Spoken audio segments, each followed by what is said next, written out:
For the longest time, the skies over Russia were an absolute fortress. But that fortress, it's starting to crumble. We are watching a really dramatic collapse in Russia's air defenses, and it's a shift that is bringing the war home to Moscow in a way that, frankly, very few people thought was even possible. And look, that's not just speculation. This is the stark assessment from Yevhen Diki, a former Ukrainian commander. That is a huge claim. It suggests the entire strategic landscape of this war is being redrawn right over the Kremlin itself. To really get what this means, we need to talk about a key concept called air defense symmetry. So, what is this air defense symmetry? Well, it doesn't mean Ukraine's defenses have suddenly become some kind of invincible Iron Dome, not at all. What it does mean is that Russia's once legendary air defense shield has been worn down so badly that it's now performing at about the same level as Ukraine's. That massive advantage Russia had for years, it's basically evaporating. And the proof of this new reality isn't some abstract theory. It's literally exploding deep inside Russia. We're seeing a series of incredibly audacious Ukrainian strikes in the Moscow region, and they're bringing the reality of this war right to the Russian people's doorstep. This is about more than just destroying targets. It's about psychology. It's about showing everyday Russians that this war is no longer something happening far away. Let's dive into a prime example, the successful strike on the Shatur power station. This isn't just any old building. It's a critical piece of infrastructure that provides power and heat to the entire Moscow region. Now, what's really wild is the location. This power station is just 120 kilometers from the Kremlin. Think about that for a second. That is deep inside what should be one of the most heavily defended bubbles of airspace on the entire planet. A successful strike this close to the heart of Russian power sends a massive message about just how fragile its defenses have become. And this slide right here perfectly illustrates the disconnect between the official story and what's actually happening. The Kremlin's official line was that the damage came from, quote, fallen drone debris. But the reality reported by people on the ground, 3 enormous 65-meter-tall transformers were completely engulfed in flames. You just don't get that kind of damage from some stray parts. That points to direct, successful hits. And this wasn't just a one-off. It's part of a clear and growing pattern. Just look back at the Moscow blackouts on October 31st. You had widespread power outages, plunging parts of the capital into darkness, and it happened right after Ukrainian drones were spotted on approach. The equation is getting pretty simple. Ukrainian drones show up, Russian air defenses fail, and Moscow gets a blackout. So, the big question is, how is Ukraine actually pulling this off? Well, it's not about some single high-tech superweapon. It's about a strategy of overwhelming scale, a drone swarm that turns sheer quantity into a game-changing quality. Just get a load of this number, 4 million. That is the estimated number of drones Ukraine is now building every year. And that includes tens of thousands of long-range models that can reach deep into Russia.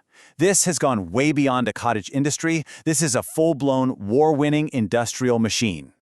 And here's how that mass production turns into a devastatingly effective strategy. First, you build a ton of drones. Step 2, you launch them in massive waves or swarms. This forces Russia to fire its very expensive, very limited surface-to-air missiles to try and shoot them down. And here's the brilliant part. As you make them burn through those stockpiles, you create temporary holes in their air defense grid. That allows the next wave of drones to slip right through and hit their targets. And again, that's not just our analysis. As Yevhen Diki himself puts it, Ukraine has managed to exhaust Russia's air defenses to the point where they are physically, completely overwhelmed. They just can't keep up. Now, Ukraine's strategy wouldn't be nearly this effective if Russia's shield wasn't already cracking under pressure from all sides. So let's break down exactly why these defenses are failing and why those cracks are getting wider and wider every day. It's really a perfect storm of failure for them. First, Russia had to pull its best systems. We're talking their top-of-the-line S-300s and S-400s away from protecting its own cities to go defend troops on the front lines in Ukraine. Second, they are losing these systems at an unbelievable rate. Over 1,200 have been destroyed so far. Third, the interceptor missiles for the systems they still have are running dangerously low. Some analysts think they could be completely out by early 2026. And to top it all off, they're turning to allies like North Korea for help, but those missiles have turned out to be faulty and unreliable. And all of this leads to a situation that is, well, frankly, just humiliating. With their high-tech systems stretched thin, Russia is now resorting to calling up reservists, sticking them on the back of trucks with machine guns, and telling them to go defend critical infrastructure like oil refineries. Just picture that. A nation that boasted about having one of the world's most sophisticated air defense networks is now basically pointing machine guns at the sky and hoping to get lucky. So this new symmetry has been achieved, but it's really important to understand what that parity actually means, and the brutal cost that comes with it for both sides, especially as we head into a very tough winter. Because while Russia's skies are now vulnerable, Ukraine's are still under constant, relentless attack.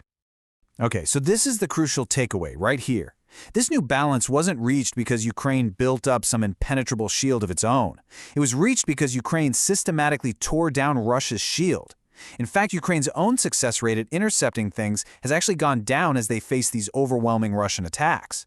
The playing field is leveled out, but that does not mean Ukraine is safe. Their own infrastructure is on the brink. And this chart right here, it tells a pretty terrifying story. Before the war, Ukraine's power grid could generate 38 gigawatts of power. Today, after endless Russian attacks, that capacity is down to just 17.6. Now look at the estimated demand for this winter, 18 gigawatts. They are right on the knife's edge. There is basically zero margin for error, and that leaves millions of civilians incredibly vulnerable. Which brings us to the final critical question. We've got this symmetric war happening in the skies, but a deeply asymmetric vulnerability on the ground.